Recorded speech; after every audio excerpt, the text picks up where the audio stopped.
नमस्कार विद्यार्थी मित्रांनो, स्वागत आहे तुमचं आपल्या चॅनल विजन 24/7 मध्ये। तर बघा, सर्वांना माहितीच आहे की महाजनकोमध्ये विविध वॅकन्सीज ज्या आहेत त्या आलेल्या आहेत, प्लस फॉर्म सुद्धा रिलीज झालेले आहे। ॲप्लिकेशन फॉर्म बद्दल प्लस किती वॅकन्सीज आहेत, कुठल्या पोस्टसाठी काय इलिजिबिलिटी क्रायटेरिया आहे, हे सर्व डिटेल्स जे आहे ऑलरेडी जे आहे चॅनलवरती अपलोड केलेले आहे। ज्यांनी कोणी तो व्हिडिओ बघितला नसेल किंवा तुम्हाला काही डाऊट्स असतील त्याबद्दल, तर तुम्ही यूट्यूबवरती जो आहे विजन 24/7 या चॅनलवरती जाऊन तुम्ही हा व्हिडिओ बघू शकता। तर बघा, आजच्या व्हिडिओमध्ये आपण काय बघणार आहे की संपूर्ण सिलेबस जो आहे तो आज मी इथे तुमच्यासोबत डिस्कस करणार आहे, प्लस एक्झाम पॅटर्न जो आहे तुमच्यासोबत डिस्कस करणार आहे। कशा प्रकारे एक्झाम पॅटर्न असणार आहे, कशा टाईप्सचे क्वेश्चन्स राहणार आहेत, म्हणजे कुठल्या सिलेबसमधून जे आहे तुम्हाला क्वेश्चन्स बघायला मिळतील, प्लस वेटेज ऑफ मार्क्स जे राहणार आहे ते सुद्धा मी यामध्ये तुम्हाला सर्व डिटेल्स जे आहेत आजच्या लेक्चरमध्ये सांगणार आहे। तर विद्यार्थी मित्रांनो, शेवटपर्यंत व्हिडिओ नक्की बघा। तसेच जे ज्युनियर केमिस्ट आणि असिस्टंट केमिस्ट ह्या ज्या दोन पोस्ट आहेत, तर मुख्य या जो दोन पोस्ट आहे यासाठी आपला फोकस असणार आहे। तसेच कारण या पोस्टसाठी काय आहे, कुठल्याही प्रकारचा एक्सपिरियन्स जो आहे तो रिक्वायर्ड नाही आहे, फ्रेशरसुद्धा या पोस्टसाठी इझिली अप्लाय करू शकतात। तर बघा, आजच्या या व्हिडिओमध्ये संपूर्ण सिलेबस जो आहे तो मी सांगणार आहे, प्लस या पोस्टसाठी जे आहे महाजनकोच्या ज्या वॅकन्सीज आलेल्या आहे, तर विजन 24/7 आमचं जे चॅनल आहे लवकरच या चॅनलवरती या एक्झाम रिलेटेड जो आहे बॅच, स्पेशल बॅच जी आहे लॉन्च होणार आहे।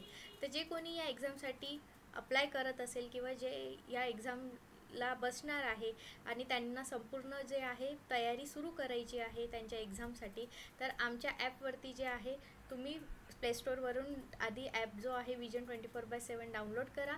त्या ॲपवरती जाऊन तुम्ही या कोर्सला व्हिजिट करा, तुम्हाला सर्व डिटेल्स जे आहेत तिथे मिळून जातील। तर चला, आजचा जो व्हिडिओ आहे आपण बघूया की काय सिलेबस आहे। बघा, टोटल याआधी मी तुम्हाला सांगितलं होतं जेव्हा ॲड रिलीज झाली होती तेव्हा की टोटल किती वॅकन्सीज आहेत, कुठल्या कुठल्या पोस्टसाठी किती वॅकन्सीज आहेत, हे इथे संपूर्ण माहिती रिलीज झाली होती तेव्हा मी याची संपूर्ण माहिती जी आहे ती प्रोव्हाइड केली होती। तर टोटल 173 वॅकन्सीज आहेत। तर बघा, आता मुख्य फोकस जो आहे आपण बघणार आहे सिलेबस मेन कसा असणार आहे, कुठले कुठले पॉईंट्स असणार आहेत ते आपण पूर्ण बघणार आहे। तर बघा, आपल्या ज्या दोन पोस्ट आहे कुठले, ज्युनियर केमिस्ट आणि असिस्टंट केमिस्ट। तर बघा, आता असिस्टंट केमिस्टसाठी जो सिलेबस राहणार आहे आणि ज्युनियर केमिस्टसाठी मोस्ट प्रॉब्ली जो आहे 90% सिलेबस जो आहे सेमच असणार आहे। 90% सिलेबस जो आहे दोन्ही पण पोस्टसाठी जो आहे तो सेम असणार आहे। तर बघा, आता काय तर मोस्टली बघा 75% ऑफ वेटेज जो राहणार आहे तो केमिस्ट्री सब्जेक्टला राहणार आहे। जसं इलिजिबिलिटीमध्ये तुम्ही बघितलं असणार की BSc chemistry, MSc chemistry students plus BE BTech in chemical engineering student जे आहे ते इलिजिबल आहेत एक्झामसाठी। तर मोस्ट ऑफ द सिलेबस जो असणार आहे तो असणार आहे केमिस्ट्री सब्जेक्टचा जो सिलेबस आहे 75% ऑफ वेटेज जो आहे तो केमिस्ट्रीचा राहणार आहे। तर केमिस्ट्रीमध्ये पण कुठल्या लेवलची केमिस्ट्री असणार आहे, तर बघा PG लेवल केमिस्ट्री जी आहे ती असणार आहे असिस्टंट केमिस्टसाठी, आणि UG लेवलची जी केमिस्ट्री आहे, UG लेवल म्हणजे तुमची BSc लेवलची केमिस्ट्री जी आहे ती असणार आहे ज्युनियर केमिस्टसाठी। फक्त हाच एक फरक आहे। प्लस यामध्ये ॲडिशनल कुठली मोस्ट ऑफ दी केमिस्ट्री म्हणजे ॲडिशनल केमिस्ट्री कोणती ॲड आहे, तर थर्मल केमिस्ट्री हा एक मुख्य जो आहे सिलेबसचा टॉपिक असणार आहे, तो म्हणजे थर्मल केमिस्ट्री। कारण बघा, पॉवर जनरेशन जे आहे त्यामध्ये जे पण केमिस्ट्रीला चा स्टडी असू शकते किंवा केमिकल ॲनालिसिससाठी किंवा आणखी केमिस्ट्री पॉवर केमिस्ट्री रिलेटेड किंवा थर्मल केमिस्ट्री रिलेटेड जो पण सिलेबस आहे तो इथे मुख्य असणार आहे। तसेच बघा, जनरल नॉलेज इंग्लिश आणि मराठी लँग्वेज हे दोन्ही लँग्वेज जे आहे या एक्झामसाठी जी आहे आपल्याला किंवा याची माहिती असणं किंवा याचं नॉलेज असणं कंपल्सरी आहे, plus general aptitude.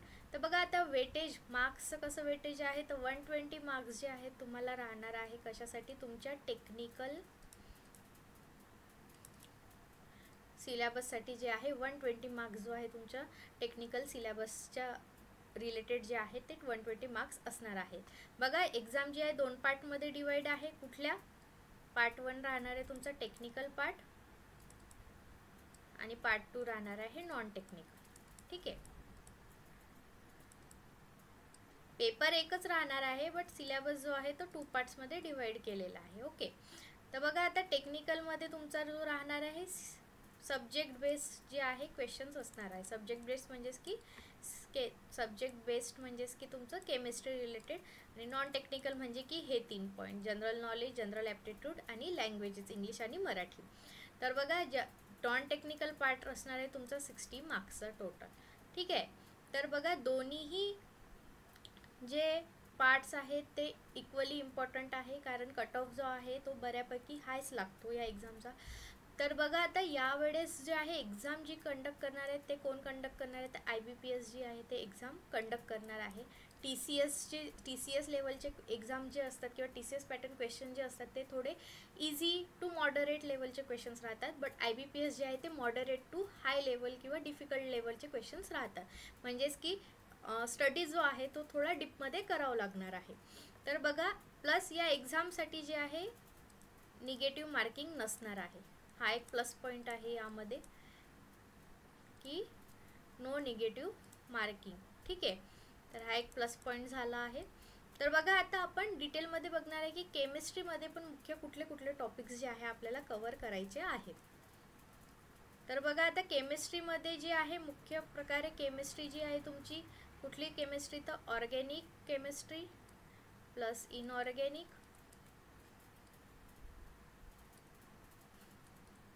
Plus physical chemistry,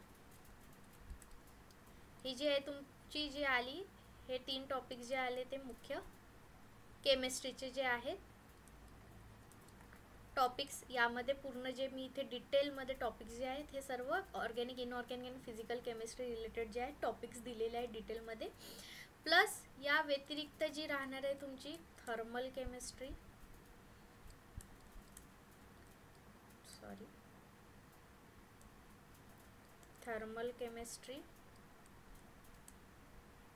त्याच्यानंतर वॉटर केमिस्ट्री. बघा वॉटर केमिस्ट्री सुद्धा हा इम्पॉर्टंट टॉपिक आहे. त्याच्यानंतर एन्व्हायरमेंटल केमिस्ट्री.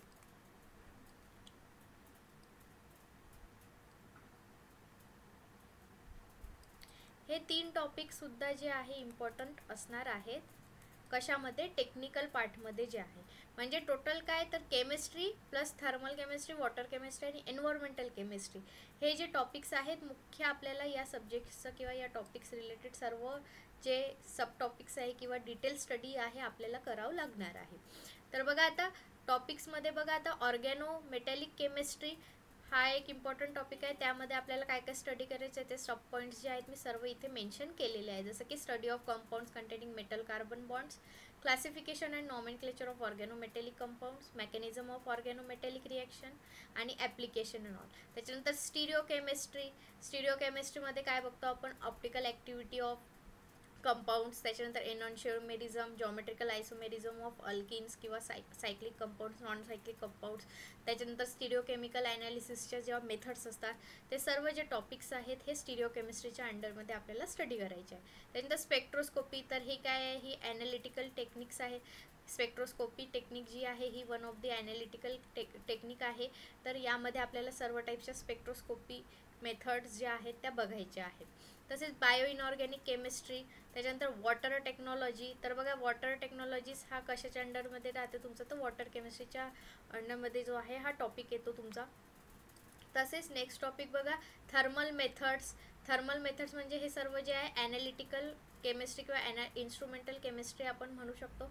हे सर्व यामध्ये वेगवेगळे टाईपचे इन्स्ट्रुमेंटच्या स्टडी आपल्याला करायचे आहेत, जो की टेक्निकल पार्टमध्ये हे खूप इम्पॉर्टंट एक टॉपिक असणार आहे जो तुमच्या टेक्निकल बेस, कारण हे जे आहे ते ॲप्लिकेशन बेस्ड क्वेश्चन यावरती मॅक्सिमम या मेथड्सवरती किंवा इन्स्ट्रुमेंट्सवरती बघायला मिळतात एक्झाममध्ये.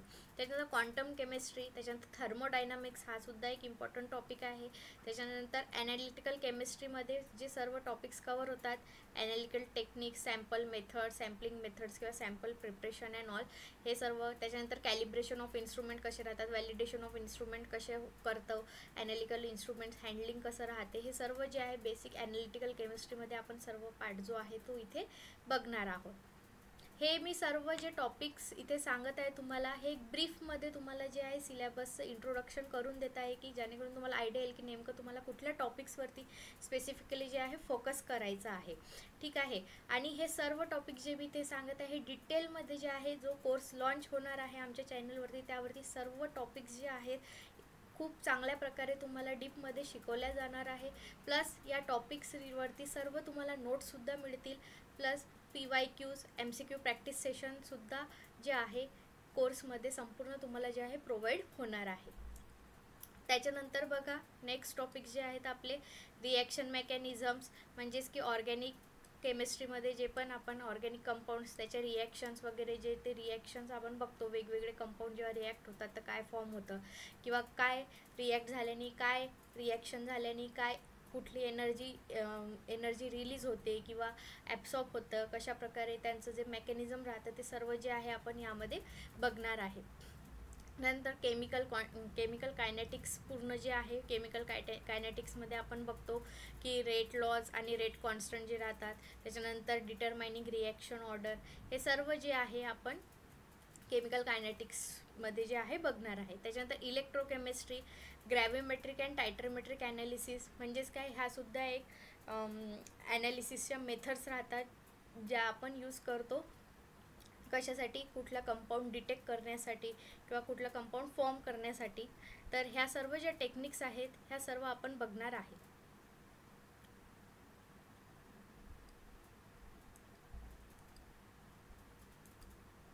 त्याच्यानंतर fuel technology, surface chemistry, environmental awareness and analysis of air and water pollutants, म्हणजेच हे सर्व एन्व्हायरमेंटल केमिस्ट्रीचा टॉपिक जो आहे तो असणार आहे.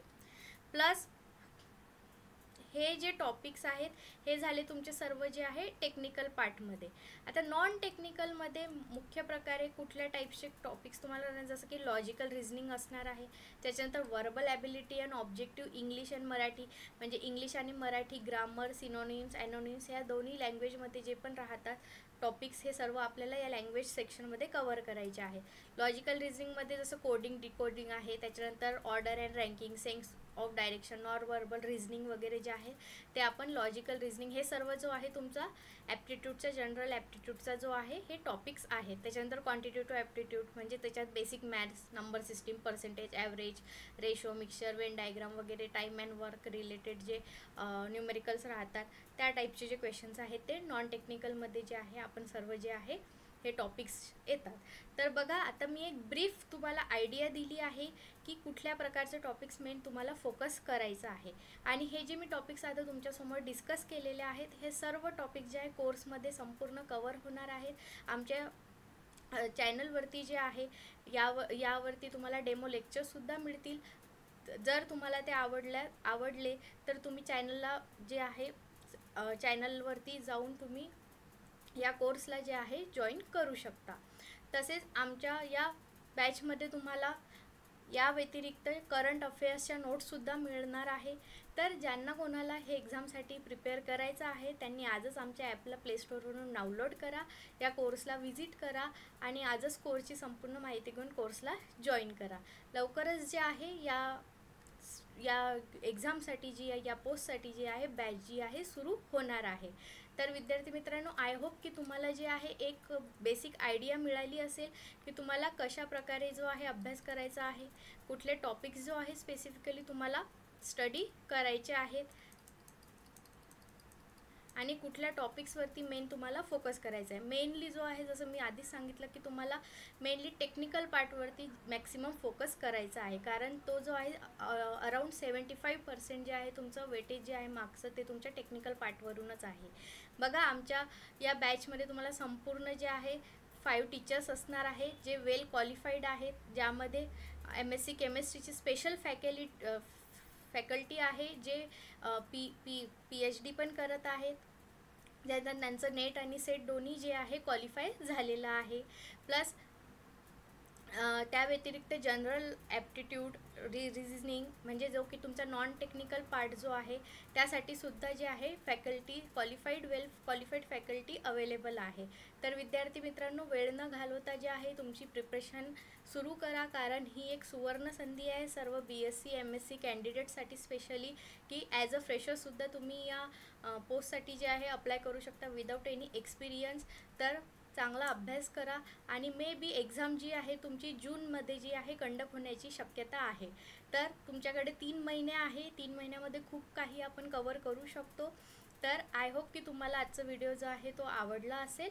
व्हिडिओला जो आहे खूप खूप शेअर करा. जे कोणी पण या एक्झामसाठी जे आहे तुमचे फ्रेंड्स वगैरे पण प्रिपेअर करत असेल त्यांच्यापर्यंत पण शेअर करा. प्लस व्हिडिओला लाईक करा आणि चॅनलला सबस्क्राईब करा. थँक्यू.